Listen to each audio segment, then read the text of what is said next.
तुषारनंद ने योगी जी के बारे में कहा कि आप बाबर के वंशज हैं, आप हुमायूं के वंशज हैं, आप अकबर हैं, औरंगजेब हैं।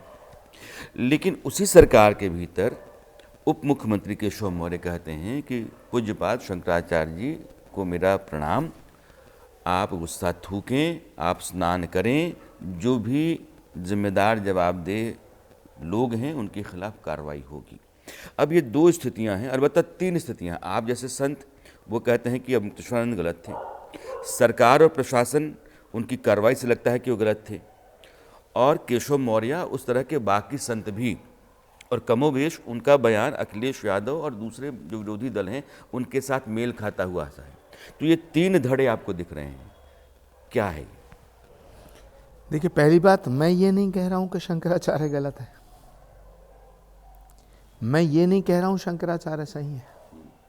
जो हुआ है, जो सामने है, मैं उस पर बात कर रहा हूं। आपको क्या लगता है, इस देश में चंद ऐसे जर्नलिस्ट हैं जो वरिष्ठता के क्रम में आपके समकक्ष होते हैं? मेरा कहने का तात्पर्य सीधा सीधा ये है कि आप भारत के उन चंद पत्रकारों में हैं जो समय की हर घटना पर बड़ी बारीकी से नजर रखते हैं। आपको नहीं लगता कि इसके पीछे कोई राजनीतिक साजिश है? और राजनीतिक साजिश किस बात की है? राजनीतिक साजिश क्या हो सकती है? साजिश ये हो सकती है कि विपक्ष को ये लगता है कि ये जो उत्तर प्रदेश में दूसरी बार सरकार बनी, भारत में ये तीसरी बार सरकार बनी, ये सनातन की सरकार है। ये सनातन की वजह से बनी, हिंदुत्व की वजह से बनी। हिंदू इकट्ठा हुआ और सरकारें बन गई, और तमाम रणनीति, तमाम षड्यंत्रों को तोड़ते हुए सरकार बनी।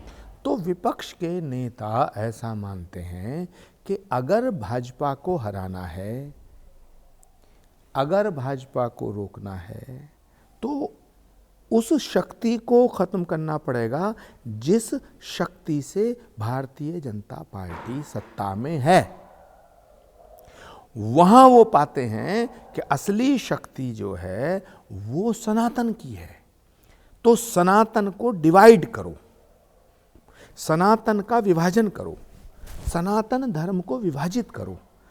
हिंदुओं को जब जब बांटा गया है, तब तब विपक्ष की सरकार बनी है, यानी जो अब विपक्ष है। उसमें कांग्रेस भी है, उसमें समाजवादी पार्टी है। एक क्रोनोलॉजी समझिए।